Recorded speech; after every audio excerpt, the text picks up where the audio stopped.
अगर आप भी अपनी जिंदगी में कुछ नए सीखने की रुचि रखते हैं और चाहते हैं जिंदगी खुशहाल हो और धन दौलत की कमी नहीं हो, तो माता रानी आपकी सभी मनोकामना पूरी करेगी। मगर उसके लिए आपको वीडियो को लाइक करना होगा, कमेंट में जय माता लिखना होगा और चैनल को सब्सक्राइब करना होगा। हे दुर्गा माता, आपसे हाथ जोड़कर निवेदन है कि आपके इस वीडियो को जो भी लाइक और चैनल को सब्सक्राइब करे, उसके जीवन में कभी दुख दर्द मत आने देना।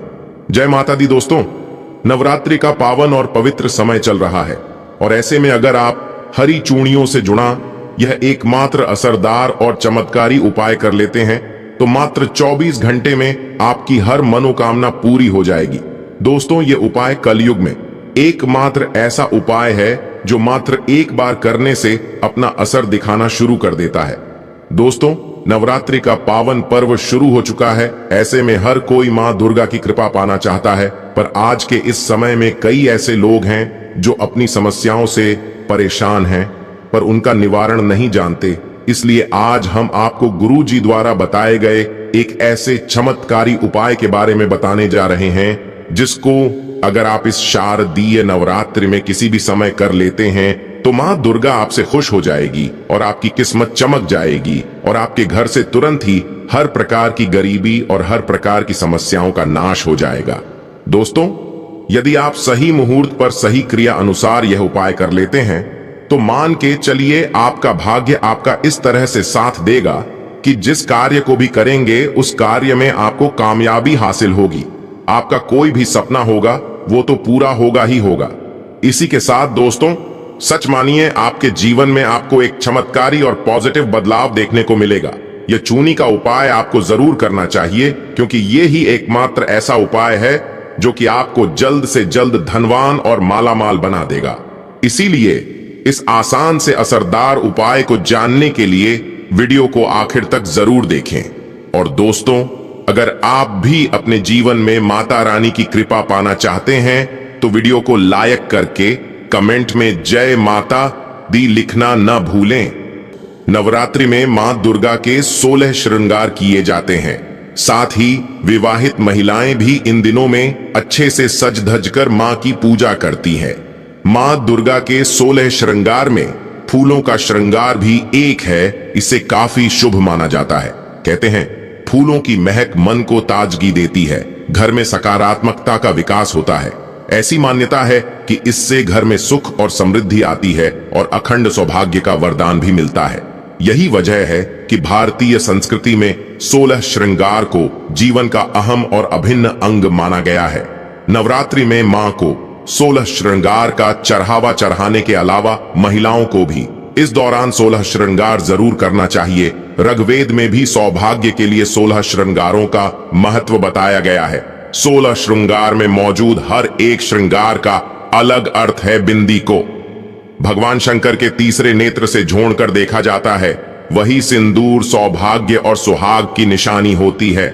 महावर और मेहंदी को प्रेम से जोड़कर देखा जाता है। काजल बुरी नजर से बचाता है। मां का 16 श्रृंगार करने से घर और जीवन में सौभाग्य आता है। जीवन में खुशियां ही खुशियां आती हैं और जीवन साथी का स्वास्थ्य अच्छा बना रहता है। इसी तरह श्रृंगार में हरी चूड़ियों का भी अलग महत्व है। दोस्तों, धार्मिक शास्त्र के अनुसार अगर आप इस नवरात्रि में इन पेड़ों पर हरी चूड़ियां बांध देते हैं तो आपका दुर्भाग्य सौभाग्य में बदल जाएगा। कैसी भी आपकी गरीबी हो, कैसी भी आपकी परेशानी हो, कष्ट हो, तकलीफ हो, जीवन में जो समस्याएं चली आ रही हैं वह सारी समस्याएं समाप्त हो जाएंगी।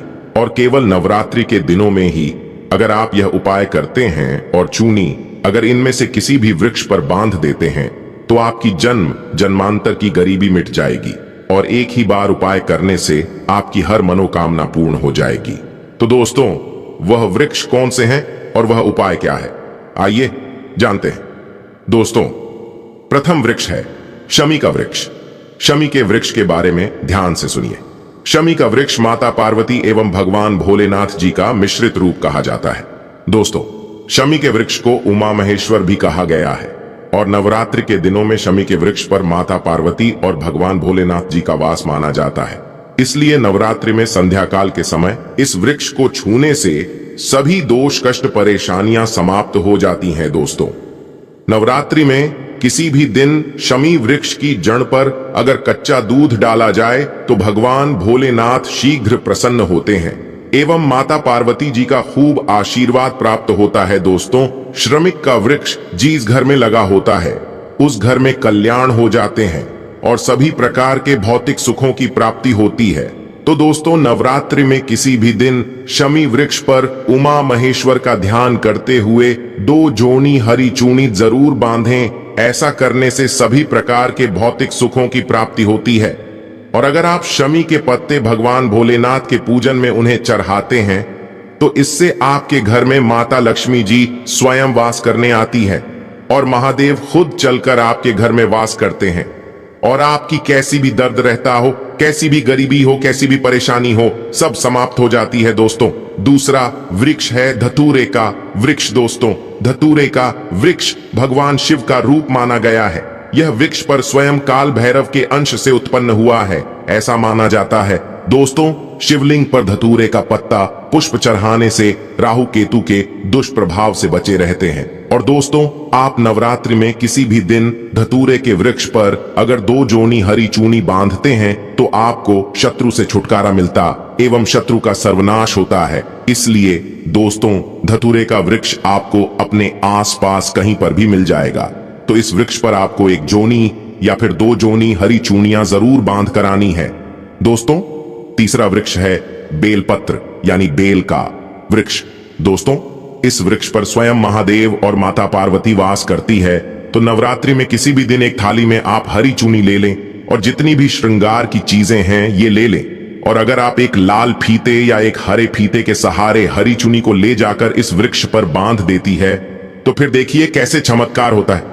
आपकी कैसी भी मनोकामना हो, कैसी भी इच्छा हो, भगवान भोलेनाथ एवं माता पार्वती तुरंत पूरी कर देते हैं। दोस्तों, अगर आप इस वृक्ष पर चूड़ियां नहीं बांध सकती तो आप क्या करें कि आपके आसपास कहीं पर भी अगर मदार का वृक्ष मिल जाए तो आप मदार के वृक्ष में भी 1 जोना हरी चूनी जरूर बांधें, क्योंकि इस वृक्ष पर भी स्वयं महादेव वास करते हैं। अगर आपको यह भी नहीं मिलता तो आप केले के वृक्ष में इस बांध सकती है, क्योंकि इसमें मैं भी स्वयं भगवान विष्णु निवास करते हैं और माता लक्ष्मी जी वास करती है। तो आप जरूर जाकर 1 जोना हरी चूनी बांधें और कैसी भी मनोकामना हो, कैसी भी परेशानी हो, वो तुरंत पूरी हो जाएगी। वहीं दोस्तों, अब हम आपको इस नवरात्रि में लौंग से जुड़े कुछ चमत्कारी उपाय के बारे में बताने जा रहे हैं, जिनको करने से आपकी सोई किस्मत जाग उठेगी। घर में क्लेश दूर करने के लिए, जिस घर में हमेशा लड़ाई झगड़ा होता रहता है और क्लेश रहता है, वहां एक पीला कपड़ा लेकर उसमें 1 जोनी लौंग बांधकर घर के किसी कोने में लटका दें। इससे आपके घर में सुख शांति आएगी, घर में सुख शांति का माहौल बना रहेगा। नौकरी में सफलता। आजकल के समय में हर किसी को रोजगार या नौकरी की तलाश है। काफी समय प्रयास करने के बाद भी जब असफलता हाथ लगती है तो इंसान मायूस हो जाता है। नौकरी में सफलता प्राप्त करने के लिए नवरात्रि के दौरान प्रतिदिन 7 बार लौंग का 1 जोना अपने सिर से उतारकर मां दुर्गा के चरणों में अर्पित करें। इस उपाय से नौकरी संबंधी समस्याएं दूर हो जाएंगी। घर की नकारात्मक को दूर करें। अपने घर में प्रतिदिन 1 जोनी लौंग कपूर के साथ जलाने से आपके घर में पनप रही नकारात्मकता को दूर कर देगा। मान्यता है कि इसे प्रतिदिन करने से जरूर लाभ मिलता है और घर से नकारात्मकता दूर हो जाती है। घर से बीमारी दूर करने के उपाय। यदि आपके घर में लगातार कोई बीमार रहता है तो नवरात्रि में किसी भी दिन तवे पर 7 लौंग जलाकर घर के किसी कोने में रख दे। ज्योतिष शास्त्र के अनुसार ऐसा करने से कुछ ही दिन में फर्क नजर आने लगता है। आर्थिक तंगी दूर करने के उपाय। यदि आपके घर में आर्थिक तंगी लगातार बनी रहती है तो नवरात्रि में आप पूजा के समय गुलाब के फूल के साथ 2 लौंग अर्पित करें। इसके अलावा एक लाल रंग के कपड़े में 5 लौंग और 5 कौड़ियां बांधकर तिजोरी या फिर अलमारी में रख दें। ऐसा करने से देवी दुर्गा की आप पर असीम कृपा होती है और घर में धन का आगमन होता है। राहु केतु के लिए उपाय। ज्योतिष शास्त्र में राहु केतु को सबसे क्रूर ग्रह माना जाता है।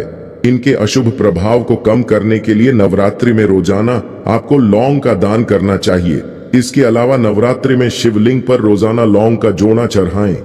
ऐसा करने से आपकी कुंडली से राहु और केतु के अशुभ प्रभाव दूर होते हैं और आपके घर में खुशहाली आती है। वही दोस्तों आपको इस नवरात्रि में अपनी राशि के अनुसार ये उपाय जरूर करने चाहिए। मेष राशि के जातकों को नवरात्रि के दौरान सिद्ध कुंजिका स्तोत्र का पाठ करना चाहिए। इस उपाय को करने से मकान, जमीन और वाहन का सुख प्राप्त होता है। वृष राशि के जातकों को सप्तश्लोकी दुर्गा का पाठ करना चाहिए। ऐसा करने से मां की कृपा आपके ऊपर हमेशा बनी रहती है और आर्थिक स्थिति में भी सुधार देखने को मिलता है। मिथुन राशि, अपनी हर तरह की मनोकामना को पूर्ण करने के लिए नवरात्रि के दौरान दुर्गा सप्तशती का पाठ करें। इस उपाय को करने से परिवार में सुख शांति बनी रहती है और हर तरह का ऐशो आराम प्राप्त होता है। कर्क राशि, नवरात्रि के दौरान मां दुर्गा के साथ भगवान शिव की भी उपासना करें। दोनों की साथ में पूजा करने से साहस और पराक्रम बना रहता है। सिंह राशि के जातक इन 9 दिनों के दौरान देवी सहस्र नाम का पाठ करें। इसका पाठ करने से करियर में कभी भी असफलता का मुंह नहीं देखना। पणता कन्या राशि, नवरात्रि के इन पावन दिनों के दौरान दुर्गा सप्तशती और अरण्य कांड का पाठ करना शुभ होता है। ऐसा करने से जीवन में चल रहे हर तरह के क्लेश से मुक्ति मिलती है। तुला राशि के जातकों को सप्तश्लोकी दुर्गा का पाठ करना चाहिए। इसका पाठ करने से जीवन में सुख समृद्धि में वृद्धि देखने को मिलती है। वृश्चिक राशि के जातक दुर्गा सप्तशती या फिर रामचरित्र मानस का पाठ कर सकते हैं। ऐसा करने से मानसिक सुख की अनुभूति मिलती है और आपका शरीर हमेशा रोग मुक्त रहता है। धनु राशि, दुर्गा सप्तशती का पाठ करने से धनु राशि के जातकों को धन के साथ साथ मान सम्मान भी मिलता है। मकर राशि के जातक मां दुर्गा को लाल फूल अर्पित करें। ऐसा करने से मां दुर्गा आपके सारे अटके हुए काम पूरे कर देती है। कुंभ राशि के जातकों को मां दुर्गा के मंत्रों का जाप करना चाहिए। इसी के साथ ज्यादा जल्दी फल प्राप्त करने के लिए राम रक्षा स्तोत्र का भी पाठ कर सकते हैं। ऐसा करने से भय और शत्रुओं से मुक्ति मिलती है। मीन राशि, मां दुर्गा को मिठाई का भोग लगाएं। इसके अलावा ओम ऐं ही क्लीं चामुंडाय विच्चे मंत्र का जाप करें। ऐसा करने से सुख समृद्धि के साथ साथ मां भी आपके घर पधारती है। तो दोस्तों, आपको हमारी वीडियो कैसी लगी हमें कमेंट में जरूर बताइएगा।